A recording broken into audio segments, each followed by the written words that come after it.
High everyone, welcome back to my channel. मी कोमल तुम्हा सर्वांचं माझ्या चॅनलमध्ये खूप खूप स्वागत करते। आणि सर्वप्रथम गणेश चतुर्थीच्या तुम्हा सर्वांना खूप खूप शुभेच्छा। तर आज गणपती बाप्पाचं आगमन होणार आहे घरामध्ये। घरोघरी माहिती आहे खूप जास्त तयाऱ्या झाल्या असतील, जशी माझ्या पण घरी झाली। आय होप तुमची पण सर्व तयारी झाली असेल। आणि ॲक्च्युली झाले असं की गणपती बाप्पा जे आहेत तर ते 12 वाजेपर्यंत आमच्या घरामध्ये त्याचं आगमन झालं असतं। पण आमचे जे आम्ही डेकोरेशन जिथे बुक केलं होतं त्यांनी डेकोरेशनमध्ये थोडीशी मिस्टेक केली, त्यामुळे पूर्ण डेकोरेशन जे आहे तर त्यांना रिटर्न बनवायचं। आणि मग त्यानंतर ते बोलले की 4 वाजेपर्यंत होईल। सो त्यामुळे आमच्या बाप्पाचं आगमन जे आहे ना तर ते 4 वाजता होणार आहे। गणपती बाप्पांचे आवडतीचे मोदक, स्पेशली आज मी उकडीचे मोदक बनवणार आहे तांदळाच्या पिठाचे। आणि भरपूर सारी तयारी करायची आहे। आणि आज मस्त अशी साडी घातलेली आहे, आणि जेव्हा कधी सण वगैरे असतात साडी घालायला फार छान वाटतं। आणि आज स्पेशल बाप्पांचं आगमन आहे। सो चला तर मग आता गणपती बाप्पाच्या आगमनाची तयारी करूया। आज त्रिशाला स्कूलला सुट्टी आहे, कारण आज बाप्पा घरी येणार आहेत। आणि त्रिशा आज माझं काम करते पिल्लूला झोपवण्याचं। तिने पिल्लूला तर झोपवलं, पण सोबत तिने मला पण आज एवढी मदत केली आहे, रांगोळी काढायला मदत केली। त्यानंतर भरपूर छोटी मोठी जी कामं होती जी ती करू शकते ती तिने मला मदत करण्याचा प्रयत्न केला। आणि आता बाप्पाचं डेकोरेशनची तयारी माझी चाललेली आहे। तसं डेकोरेशन तर बाहेरच बुक केलेलं आहे, पण खरंच सांगते 12च्या आत बाप्पाचं आगमन व्हायला हवं होतं, पण ते डेकोरेशनचा थोडासा इश्यू झाला आणि ते रिपेअर करण्यामध्ये त्यांना बराच वेळ लागणार होता। सो त्यामुळे आता गणपती बाप्पाचं आगमन जे आहे तर ते थोडं लेटच होणार आहे। पण ज्या काही तयाऱ्या करायच्या होत्या तर म्हणलं ठीक आहे चला करून घ्यावात। पण सकाळी 10 वाजल्यापासून त्रिशाने ही साडी घातली। तिने बघा साडी तर घातली, पण तिला ज्वेलरी काही घालायची नव्हती, कारण जी ज्वेलरी असते तर ती तिला टोचते। म्हणजे टोच जरी नसले ना तरी पण ती थोडीफार जरी टोचली ना तर तिला ती सहन होत नाही। सो त्यामुळे मग ती म्हणजे ज्वेलरीच नाही तर एखादा ड्रेस जरी असेल, त्याला नेट असेल किंवा मग असं थोडं हार्ड काही असेल टोचणार, तर तो ड्रेस सुद्धा ती म्हणजे नकोच असतो तिला। बरं चला जाऊ दे, तिने साडी तर घातलेली आहे। आता मी किचन मध्ये आले, कारण आता मला बनवायचे आहेत उकडीचे मोदक। उकडीचे मोदक बाप्पांना जेवढे आवडतात ना तेवढेच माझ्या घरात सर्वांना फार आवडतात। आणि आज ना मी स्पेशली तांदळाच्या पिठाचे उकडीचे मोदक बनवत आहे। आणि तांदळाच्या पिठाचे जे उकडीचे मोदक असतात ना ते खायला एवढे टेस्टी लागतात ना, बघा कसे तरी घाईगडबडीमध्ये बनवले, कारण मोदकाचा साचा पण मला काही सापडत नव्हता, त्यामुळे पटपट हातांनीच बनवले, पण खायला फार छान झाले होते। आणि त्याचं जे प्रमाण असतं ना ते थोडंफार जरी चुकलं ना की मग ते मोदक पूर्णची पूर्ण जेव्हा आपण उकडायला ठेवतो ना तर त्याचा डायरेक्टली केकच बनवून जातो। बरं चला, माझे तर फार छान झाले होते। आणि माझी गॅलरी बघा कालच्या दिवशी क्लीन केली होती, जी क्लीन करायची राहून गेली होती। जेव्हा मी घर वगैरे सर्व आवरले तेव्हा फक्त एक कोपरा राहिला होता, तो म्हणजे बाल्कनीचा। आणि कालच्या ब्लॉगमध्ये तुम्ही पाहिलं असेल, काल संध्याकाळपर्यंत मी तेच आवरत होते। आणि आता चला फायनली बाप्पांचं डेकोरेशन जे आहे तर ते मात्र आलेलं आहे। आणि तुम्ही पाहू शकता हे असं जे आपलं प्लायवूड असतं त्याचं हे बनवून घेतलं होतं आम्ही।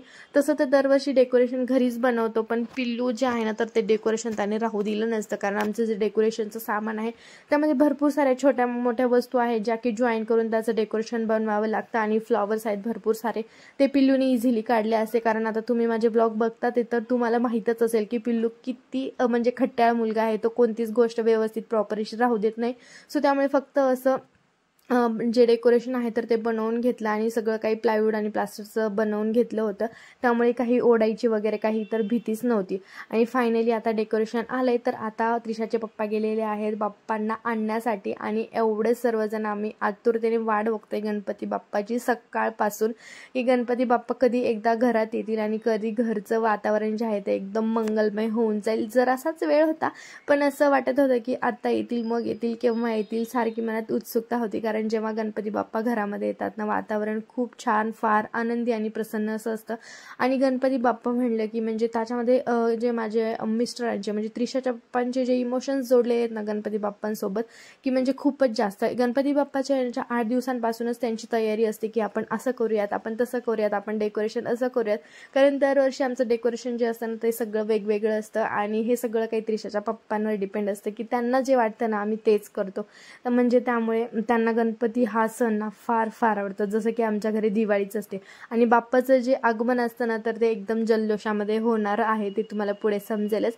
आणि आता बाप्पा येण्याच्या आधी मला ही रांगोळी काढून घ्यायची होती। रांगोळी मी सकाळीच काढू शकले असते, पण पिल्लूने मला माहिती ही रांगोळी 5 मिनिट सुद्धा ठेवली नसती, म्हणजे ते आगमन म्हणजे गणपती बाप्पाचं आता आगमन होईल ॲटलीस्ट 10 मिनिट जरी राहिली ना गणपती बाप्पा येऊन बसेपर्यंत तर ठीक आहे। सो त्यामुळे मग गणपती बाप्पा येण्याच्या 5 मिनिट आधी मी ही रांगोळी काढून घेते, म्हणजे एकदा गणपती बाप्पा येतील आणि मग घरामध्ये प्रसन्न असं वातावरण होईल। आणि आता फायनली गणपती बाप्पांचं आगमन झालेलं आहे. त्रिशा आणि तिचा भाऊ शौर्य दोघांचा पण आनंद गगनात मावेनासा झालाय. दोघं पण बघा किती आनंदाने डान्स करताय. बरं चला आता मी माझं बोलणं इथं स्टॉप करते, कारण आपल्या गप्पा काही संपणारच नाही. इथून पुढचं जे बाप्पांचं आगमन आहे ना, तर ते तुम्ही मात्र एन्जॉय करा.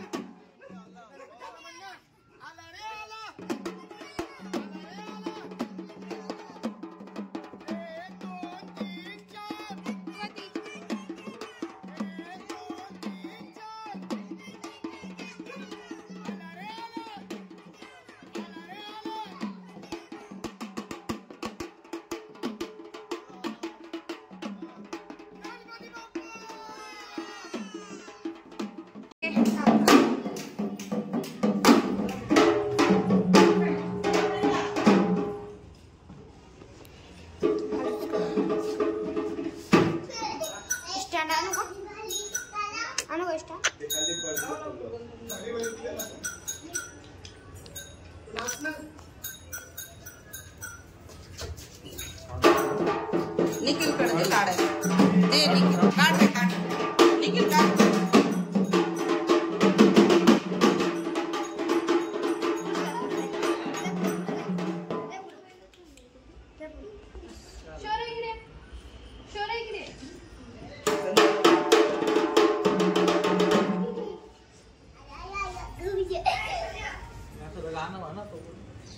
तुझं सुख करता तुझं दुःख हरिता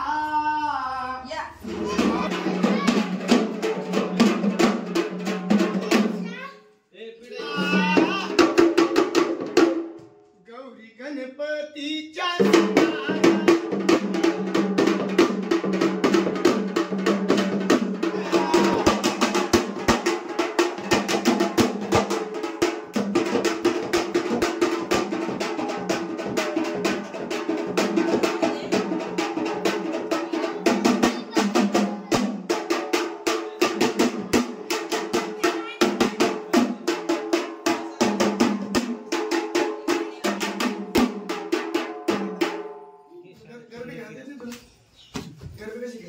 एवढं झाल्यावर तिकडं मंडळाचं मोठं करायचं होतं टाइम नाही नाही ते एवढं करायचं.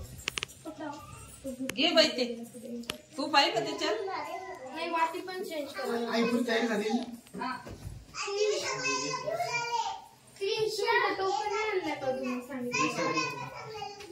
असं कर ना.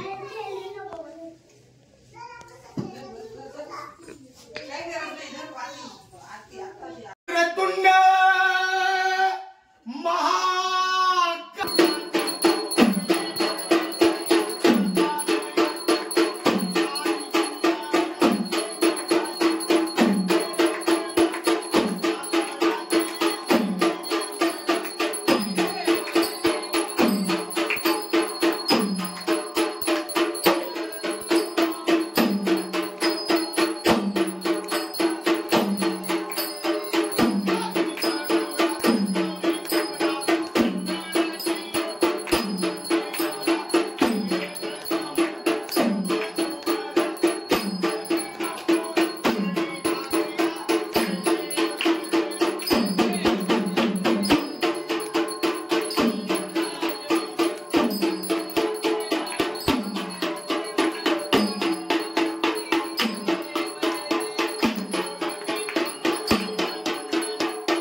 सदा वसंतम हृदया माता पिता तमेव तमेव बंधु सखा तमेव तमेव विद्या द्रविण तमेव सर्वं मम देव